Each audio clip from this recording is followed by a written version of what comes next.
Amis du taraudage, bonjour et bienvenue dans cette nouvelle astuce de Maurice. Ça faisait longtemps qu'on n'en avait pas fait. Aujourd'hui donc, je vais vous montrer deux petites astuces pour le taraudage. Taraudage qui consiste à former un filet dans un trou de façon après à pouvoir y mettre une vis. Voici ce que j'utilise très souvent. Il y a plein de sortes de tarots, mais on trouve maintenant ces petits tarots très pratiques qui directement se montent comme ça sur des perceuses. Bon, sinon, on peut toujours prendre un tarot, je veux dire, normal, qu'on monte dans le mandrin. Donc, quand on veut tarauder un trou, bon, il faut le percer au bon diamètre. Je rappelle que le diamètre est égal au diamètre nominal moins le pas. Là, par exemple, c'est un trou pour du M3 x 0,5. Donc je perce ça 2,5. Alors deux petites astuces intéressantes. D'abord, ce qu'on taraude, surtout dans de l'aluminium, je conseille de toujours mettre un peu sur le tarot d'alcool. Voilà, du bêta-alcool à 95. Ici, voilà. Et ça, ça va faire une sorte de lubrifiant et ça va vraiment aider à faire le taraudage.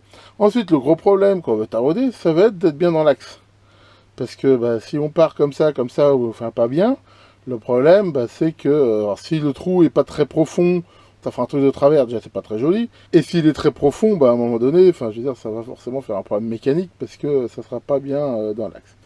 Alors pour faire ça, il y a plein d'astuces. On peut faire des petits adaptateurs percés au bon trou, mais il faut en avoir un par diamètre et tout. Et moi je me suis fabriqué un truc tout bête, qu'on peut voir ici. Voilà, je vous le montre.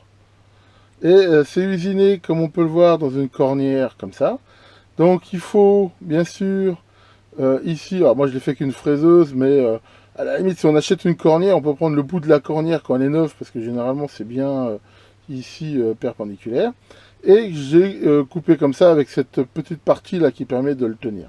L'idée c'est quoi? C'est que ça va permettre de n'importe quel tarot quasiment, enfin dans des diamètres raisonnables, mais enfin ceux qu'on utilise souvent en électronique, de se mettre bien à plat de façon à être sûr que c'est droit. Alors démonstration.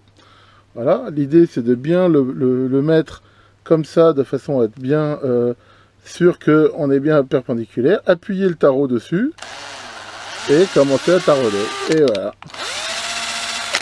Et terminé, comme dans du beurre. Un petit coup de soufflette.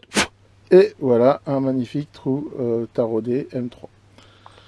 Voilà pour cette astuce du jour vite fait. Et puis j'espère que je vais pas m'envoler là, parce que bon, la tempête Miguel était peut-être pas si forte que prévu. Mais enfin bon, ça souffle quand même et ça pleut pas mal. Allez, à très bientôt pour de nouvelles vidéos.